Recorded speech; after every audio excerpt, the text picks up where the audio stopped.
Just finished making this 3 foot, so all the rods are in, everything's ready. Just need to trim it off. Probably the hardest of the skills to master. This is the hook. Got the blade right to the end, the hurdle hook, knobbing off hook, trimming off hook, whatever we like to call it. Which work way across the front, taking these ends off. It's got that blade right to the end, so that we can take these whips off without damaging the rods around it. And again, take the ends off without damaging the twists. So this wood is quite dry. This is the last hurdle of the season. I've got no more dry wood left.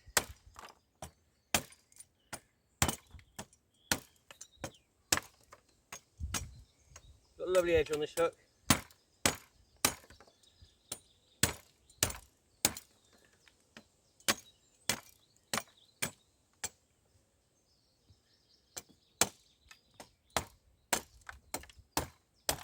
Top here, we're just conscious not to damage the binders. We cut through those, we'll take them out and put them in again. They give the hurdle its strength, or part of the reason, or one of the elements of the hurdle that gives it strength. So if they get damaged, especially the pitch rods on the end, if they get damaged, or the finisher on this end, we'll take those out, put them in again.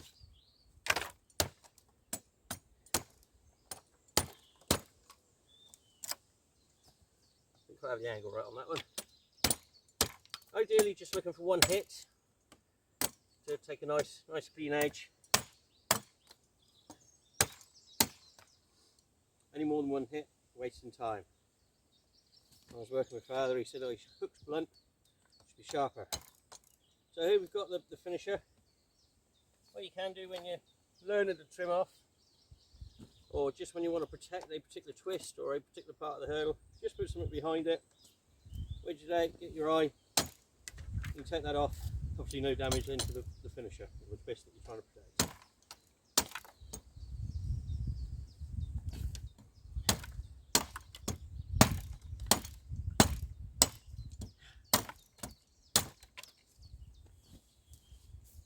Bit short on space here.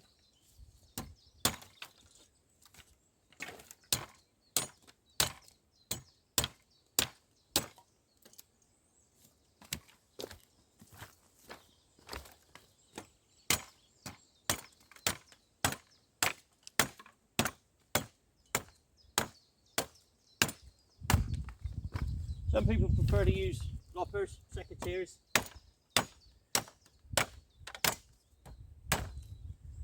Some traditionalists say you shouldn't be using secateurs, it should all be done by hook. My view is do whatever works. Like I said, it is a hard skill to learn. To get your eye, to get a decent hook. And the last thing you want to do is damage your hurdle by trimming it off badly. As we turn it over, we just see a few whips. My style of hurdle derives from the sheep hurdles, the Dorset sheep hurdles that we use throughout Dorset, the country. The logic being, one side would be facing the ewe and the lamb, so you kept all your whips to the other side, so that the ewe couldn't damage its fur or the lamb couldn't get injured. So there's very few whips on this side. One there, take that one a bit shorter, one in there. Ideally I'll finish all mine on the front side. Doesn't always work.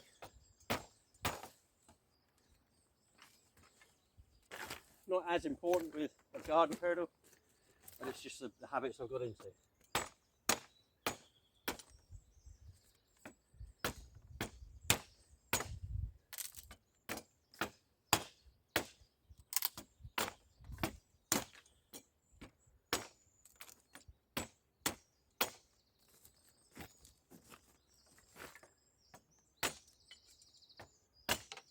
That's the finisher there. That one's tucked right in under the finisher. Just going to protect it.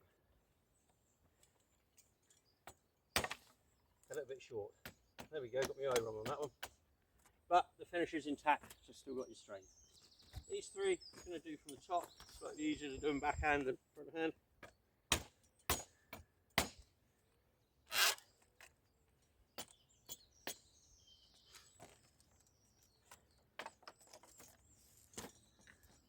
ideally you don't want the hurdles bounce or fall.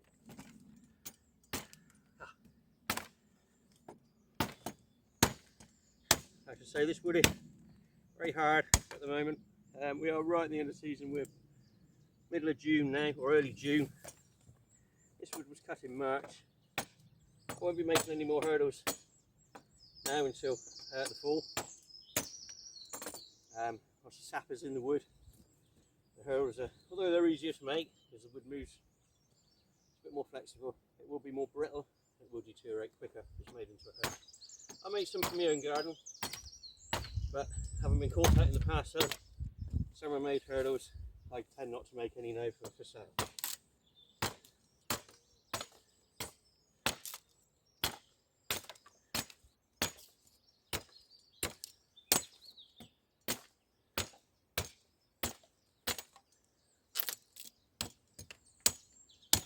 There we are. So that's what it looks like when it's finished, all trimmed. That's what I call the back side. Then we got the front, it's got all the split. There we are. So you can still see slightly the curve. I turn it over where it's been made on a curve in the flake. So I'll stack that for a couple of days and that'll flatten out, that'll all pull itself tight, make a lovely tight hurdle. So any gaps that you've got between the uprights and the rods, the end sails and the twists, that'll all disappear. So that's very strong. Not bad. Shame I can't make any now for a couple of months. Job done.